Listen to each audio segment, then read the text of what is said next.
அஸ்ஸலாமு அலைக்கும் friends, welcome to Nafeesa cooking of yours. இன்றைக்கி வந்து நான் வந்து ஈவினிங் ஸ்நாக்ஸ் வந்து சூப்பராக ஈஸியாக ஹெல்த்தியாக எப்படி செய்கிறதுன்னு பார்க்கலாம் வாங்க ஃப்ரெண்ட்ஸ். அதுக்கு முதல்ல நான் வந்து ஒரு கப் வந்து மைதா எடுத்திருக்கேன். அதுக்கப்புறமா வந்து சாப் பண்ணி வச்சுருக்க ஆனியன் போட்டுக்கிறேன். அதுக்கப்புறமா கொஞ்சம் கொத்தமல்லி போட்டுக்கலாம். அதுக்கப்புறமா வந்து நான் 3 முட்டை எடுத்திருக்கேன். 1 கப்பு மைதாவுக்கு நீங்கள் மைதா கூட போட்டுக்கலாம், இல்லைன்னா கோதுமை மாவு கூட போட்டுக்கலாம்.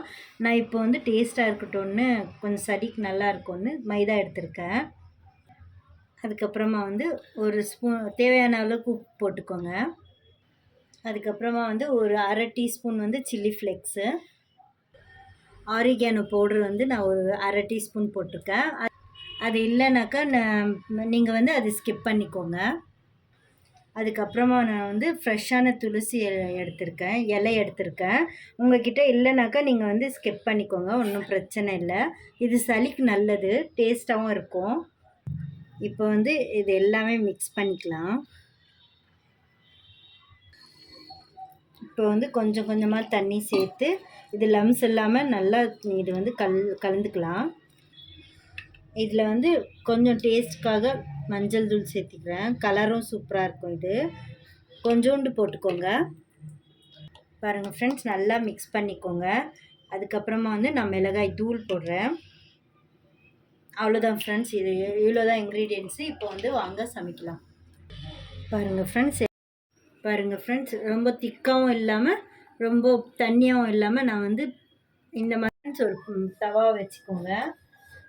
தவாவில் வந்து தோசையை ஊற்றுற மாதிரி ஊற்றிக்கோங்க. ரொம்ப மெலிசாகவே ஊற்றிக்கோங்க, ஒன்றும் ப்ராப்ளம் இல்லை. சீக்கிரமாகவே வந்துடும், ஈஸியாக வந்துடும். அதுக்கப்புறமா கொஞ்சம் ஆயிலை போட்டுக்கலாம். இது வந்து ரொம்ப ஹெல்த்தியானது. உங்களுக்கு வேணும்னா கோதுமை மாவில் கூட செஞ்சுக்கோங்க, சூப்பராக இருக்கும் இது டேஸ்ட்டு.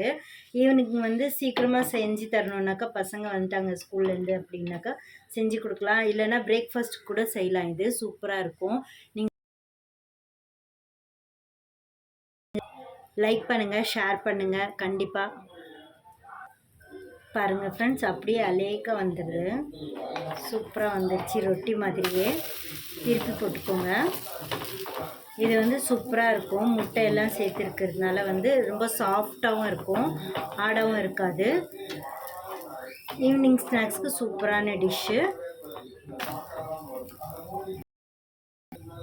அவ்வளோதான் ஃப்ரெண்ட்ஸ், சீக்கிரமாக ரெடி ஆகிடுச்சு. பாருங்கள் எப்படி கலர்ஃபுல்லாக இருக்குது, பார்க்குறதுக்கே ரொம்ப அழகாக இருக்குது. வாங்க ஃப்ரெண்ட்ஸ், சர்வ் பண்ணிக்கலாம். பாருங்கள் ஃப்ரெண்ட்ஸ், சூப்பராக ரெடி ஆகிடுச்சு. நான் இதோட வந்து மாங்காய் சட்னியும் கெச்சப்பும் பண்ணியிருக்கேன். இது வந்து ஹோம்மேட் சட்னி, மாங்காய் சட்னி. இது வந்து பாருங்கள் எவ்வளோ சாஃப்டாக இருக்குது. நீங்களும் வீட்டில் செஞ்சு பார்த்துட்டு எனக்கு கமெண்ட் பண்ணுங்கள் ஃப்ரெண்ட்ஸ். அவ்வளோதான் ஃப்ரெண்ட்ஸ், அல்லாஹ் ஹாஃபிஸ்.